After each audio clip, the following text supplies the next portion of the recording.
Well, thank you so much, Doreen Arange. We are joining you live from Masinde Muliro Stadium right here in Bungoma. And as stated, I'm joined by Dr. Isaac Mwaura, who is the government spokesperson. Karibu sana Mheshimiwa. How are you this morning? I'm very fine, very fresh and ready for the celebrations. All right. So now, just to kick us off, perhaps, why Bungoma? Why choose Bungoma? Jackie, why not Bungoma? Because this is a great country, it's a great county, and particularly the fact that we are celebrating Madaraka Day. And you can see we're in a stadium named after a great leader, Masinde Muliro, and he was a great leader of this region. And here we have a whole stadium, a brand new stadium that is named after him. The idea here is to make sure that we go from one county to another, and in the process also people get to benefit, they get to see their president and their leaders, and also like right now when we are all here, business has come to Bungoma, and you can actually see, Jackie, even devolution is working. I was here some couple of years ago, and this place was not as developed, but now you can see it's becoming a beautiful town, like in Kandui here. A very beautiful place, and just the fact that now we are devolution and bringing development to the people. And also, like right now, if you look at the theme of this year is agriculture and food security. This region is very good in agriculture, in sugarcane farming, it's within the belt of the bread basket of Kenya. So you can see it's a really wonderful place to be here. People also get to break their silo mentality. They get to know what's happening in other parts of the country. Last time we were in Kericho, now we're in Bungoma. We'll be in another place the next time we have Mashujaa Day, and then we have another time when we'll be during the Jamhuri Day, and that way we're able to explore and build Kenya. These stadiums are built at a cost of about 200 million each. Surely the resources would not have come to Bungoma. Why not for this national celebration?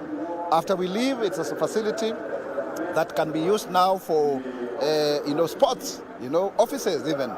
And a very good example, if you want, is Buhungu Stadium in Kakamega, which is just nearby here. Kericho, we also left a stadium. All of this, when we are doing AFCON, African Cup of Nations 2027, we'll have enough facilities to actually train and all of that. So we are also building sports, and ensuring that then there's a lot that we can do about what we are having. So you can even see, for example, even in Nairobi, initially, some of the ministries were housed in stadium, like the Ministry of Gender, Culture, Sports and Social Services. At some point, when I was a very young person at the age of 22, they were actually housed at Nyao Stadium. So and even if you go to Kakamega, you'll find even some of the county offices are within that stadium. So you see, we are not just building infrastructure for sports, but also offices and also commercial hubs because of the economic activity that is.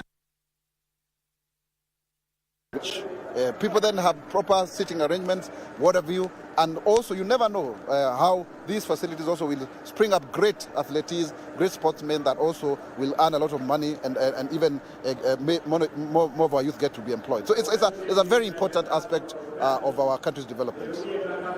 So what key messages does the government want to convey through this year's theme, being agriculture and food security? It is extremely powerful that we are having this. I can tell you, Jackie, last week I was in Nakuru.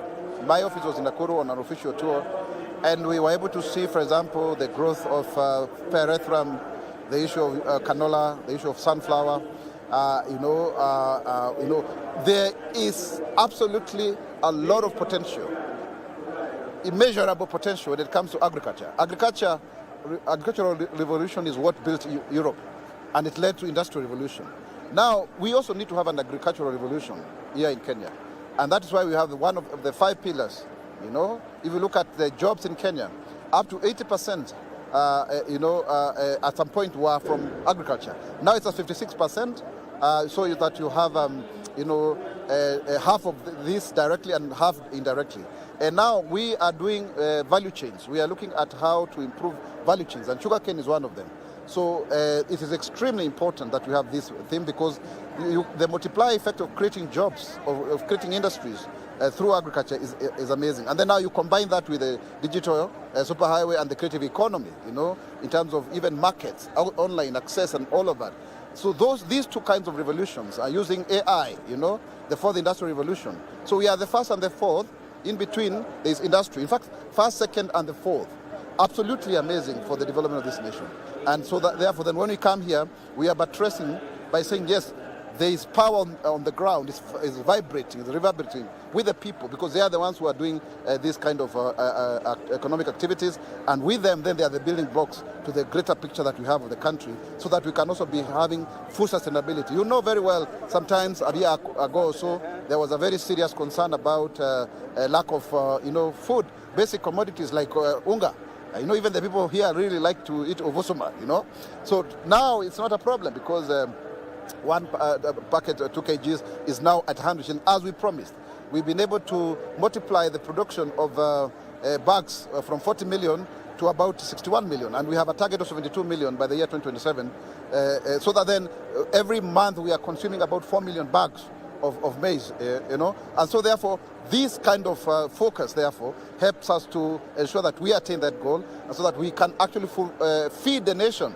There is a very huge depot of the National Cereals and Produce Board, because all the production that is happening here. So therefore, Jackie, my dear sister, it is important to come here to show then we recognize those efforts, and of course the contribution of county governments as well. Right. Now, are there any new policies or programs being introduced that will be announced during the celebration? Yesterday I was able to address the media in Nairobi just to give a general overview of Madaraka Day.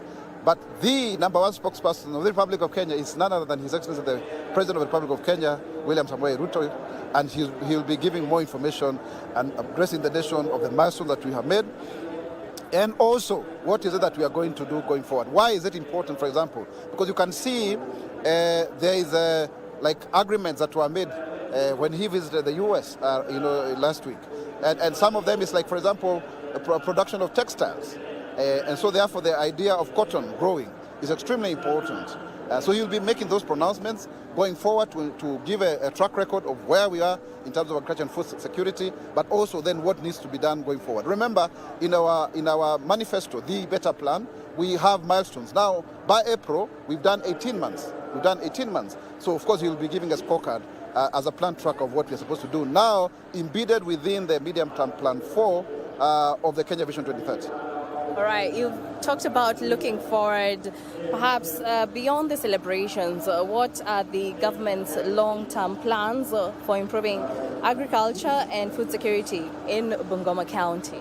There are quite a number of initiatives that, with regard, for example, to the revival of the sugar companies, very, very important. There are very serious reforms being undertaken. You know very well, all of the debts have been waived. There is also a couple of billions that have been set aside to help farmers implement, and also infrastructural facilities are being built here. And you'll be hearing more from His Excellency the President exactly about the key projects that are enablers in terms of the roads that are being constructed, in terms of the factories, in terms of markets, for example, because you need to create markets for this produce, and also value addition facilities. Right. So perhaps in your final message, what would you like to convey to the people of Bungoma County? I am very excited that the people of Bungoma County have come out in large numbers.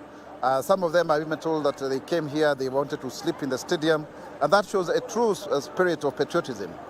Kwamba hawa ni watu wazalendo, ni watu ambao wanapenda utaifa, na ni watu ambao wanapenda viongozi wao. Wajitokeze kwa wingi, na kutakuwa na manufaa mengi baada ya sherehe hizi, ili tuweze kuadhimisha uhuru wetu wa kujitawala sisi kama watu ambao tuna madaraka yetu, na kuonyesha kwamba Mwafrika ni mtu ambaye anaweza kuidhibiti dola na imsaidie mwenyewe kujilimbikizia maendeleo na maendeleo endelevu. Nafikiri huo ndio mwito wangu, kwamba tuwe pamoja, na kwamba ni vizuri zaidi kusherehekea uhuru wetu.